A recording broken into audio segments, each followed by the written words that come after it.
Patong-patong na kaso ang pinasasampa ng Department of Justice laban sa sinasabing kapatid ni dismissed Bamban Mayor Alice Guo na si Sheila at ang negosyanteng si Cassandra Ong. Bukod pa po yan sa posibleng money laundering case laban sa dalawa. Saksi, si Salima Refran. Iisa ang muka pero magkaiba ang pangalan. Sheila Leal Guo ang nakalagay sa passport mula sa Pilipinas. Jiang Mier naman sa Chinese passport na nakuha sa kanya noong maharang siya sa Indonesia. Ngayon, pinakakasuhan na ng National Prosecution Service ang sinasabing kapatid ni dismissed Bamban Mayor Alice Guo ng paggamit ng false Philippine passport. Sa pagdinig ng Senado kahapon, sabi ni Sheila na nakuha umano niya ang Philippine passport sa kanyang ama. Bigay sa akin ni Daddy, sabi niya, yun na yun passport mo na pag may punta sa travel o yun na ang gagamitin mo. Inaamin nyo na fake yung birth certificate ninyo. Hindi ko po alam kasi yun ang bigay ni Daddy sa akin. Pinakakasuhan din si Sheila ng disobedience to summons dahil sa hindi pagdalo noon sa mga pagdinig ng Senado. Ganitong kaso rin ang inirekomenda laban sa kasama niyang si Cassandra Ong dahil naman sa hindi niya pagdalo sa mga hearing noon ng Kamara.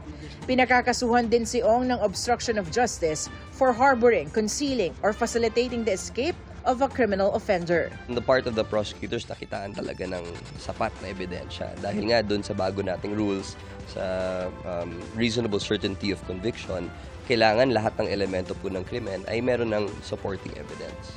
Ayon sa DOJ, bailable ang mga naturang kaso. Pero may mga inihahanda pa raw na mas mabibigat na kaso laban sa dalawa. This week, may isasampa ng money laundering case.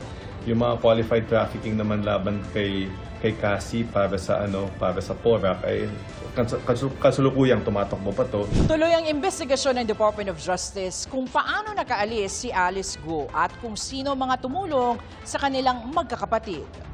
Iniimbestigahan ng DOJ ang pahayag ni Senadora Risa Ontiveros sa pagdinig kahapon na may impormasyon na nanuhulo umano ang magkakapatid na Guo ng malaking halaga para makapuslit palabas ng bansa. Ang ulat ay 200 million pesos ang ibinayad, ginastos ng Guo family para lang patakasin sina Alice. Hindi ko talaga alam kung paano nangyari ito. Ngunit marahil para makakilos ng ganong kabilis at ganong kaaga na hindi napansin, gumastos talaga itong mga taong ito.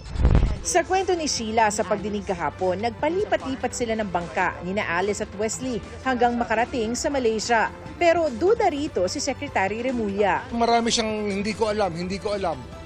Parang hindi ako makakapaniwala hindi niya alam. Kasi matagal na siya sa Pilipinas. Nakakabasa naman siya ng mga road sign kung nasaan sila. Sanay sa lifestyle na maganda yun eh. Di ba? Hindi kaya eh. Fishing boat pa. 3 araw sa fishing boat. Saan siya matutulog doon? Hinihinga namin ang pahayag ang panig ng mga Guo. Para sa GMA Integrated News, Salima Refran, ang inyong saksi. Ayon naman sa abogado ni Sheila na si Attorney Stephen David, sasagutin nila lahat ng alegasyon kapag natanggap na nila ang summons kaugnay rito.